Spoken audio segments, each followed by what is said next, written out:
জগৎ সংসারটাই মায়া, তাই তো? তো এই মায়ার মধ্যে যখন আমরা আছি, কাজ করছি, সব করছি, তাহলে পাপ পুণ্যের এই বিচারবোধটা কেন? এই তো ছিল তোমার কথা। এই জগৎটাই মায়া, এটা ঠিক।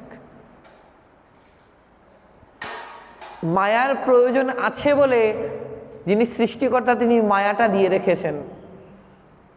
তা যদি না থাকতো এই জগতে মায়া বলে কিছু থাকতো না। আর মায়া যদি না থাকতো সৃষ্টি নষ্ট হয়ে যাবে 1 মিনিটে যদি মায়া বস্তুটাকে সরিয়ে দেওয়া হয়। তার জন্য মায়াকে রেখে দেওয়া হয়েছে।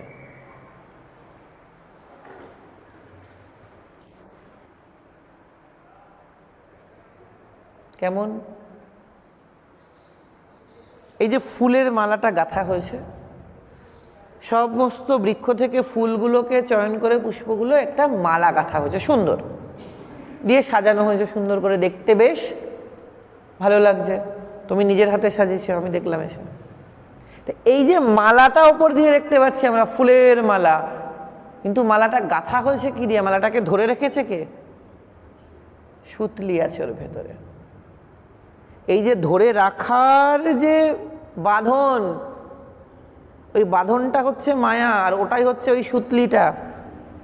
তুমি যদি মনে করো মায়া শূন্য করে দেবে, অত সুন্দর সৃষ্টিটা চারিদিকে ছড়িয়ে নষ্ট হয়ে যাবে।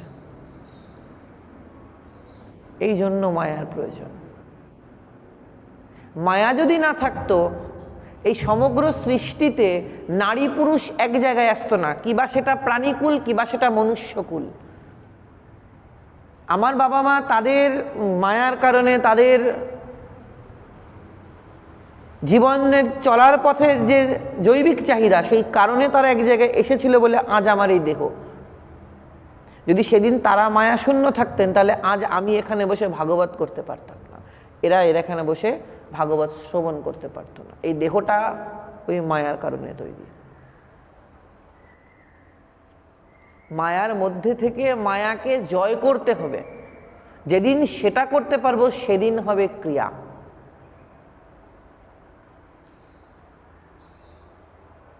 সেটা এখানে পাপ পুণ্যের বোধ কেন বলা হচ্ছে? পুণ্য কি বস্তু?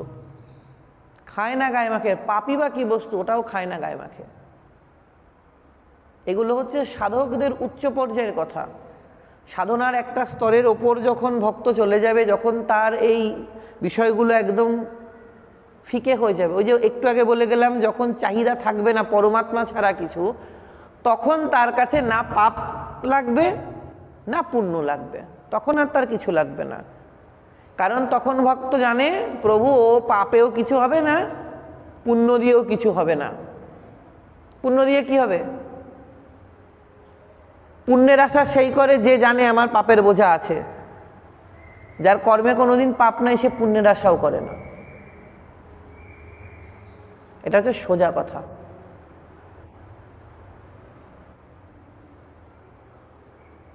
এটা হচ্ছে সোজা কথা। বিজয়কৃষ্ণ গোস্বামী মহাশয়ের সাথে লোকনাথ বাবার যে কথোপকথন, মানে ওনার সাথে ওনার যে আলাপচারিতা, সেই জায়গাগুলো খুব ভালো করে একটু অধ্যয়ন করলে দেখা যায় দুজনের মধ্যে দারুণ কথা চলছে। কারণ লোকনাথ বাবা ব্রহ্মকে খুঁজতে বেরিয়েছেন, আর বিজয়কৃষ্ণ গোস্বামী পাদ বৈষ্ণব ধারাটাকে নিয়ে, তার মহাজনদেরকে পথটাকে নিয়ে তিনি পরমের বৈষ্ণব ধারার সাথে পরমার্থ বৈদিক ধারার একটা সংযোগ করে যাতে জীব সহজে নিতে পারে সেই ধারাটাকে তৈরি করেছে। তো পাপ পুণ্যের বিচারটা কেন? যদি পাপের ভয় না থাকে, পুণ্যের অভিলাষ কেউ করবে না। যদি তার নিজের জীবনের চাহিদা না থাকে, ধর্মকর্মের দিকে আসবে না। ধর্ম কাকে বলে? বলছে যেসব নীতি বাক্যকর্ম বাঁচা বাড়ার উৎস হয় তাকে যেন ধর্ম বলে, নইলে ধর্ম কিচ্ছু নয়। ধর্ম মানেটা কি? বলছে যেসব নীতি বাক্যকর্ম বাঁচা বাড়ার উৎস হয়, অর্থাৎ এমন একটা নীতি যা তোমার জন্য ভালো, আমার জন্য ভালো, সমাজের জন্য ভালো, দশের জন্য ভালো, সেটা হচ্ছে ধর্ম। যেমন ধর্মের মধ্যে আজ শিবরাত্রির ব্রত।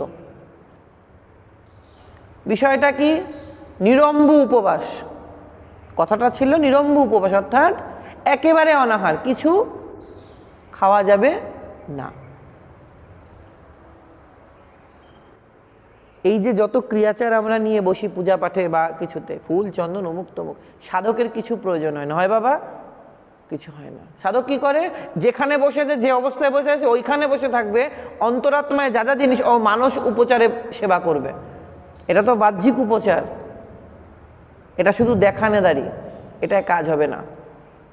যারা পুজো করে, পুজোর বিধি যারা জানে তারা জানে পুজো শুরু হওয়ার আগে ন্যাস করে আসন বন্দনা করার পরেই মানুষ উপচারে পুজো করে নিতে হয়। আর সেই মানুষ উপচারে ষোড়শোপচার দিয়েই আরাধ্যকে পূজা করতে হয়। কি বাবা, ওখানে কোনো ওই আসনাঙ্গুরি দিয়ে আসন দেয় না, হৃদপদ দিয়ে আসন দেয়।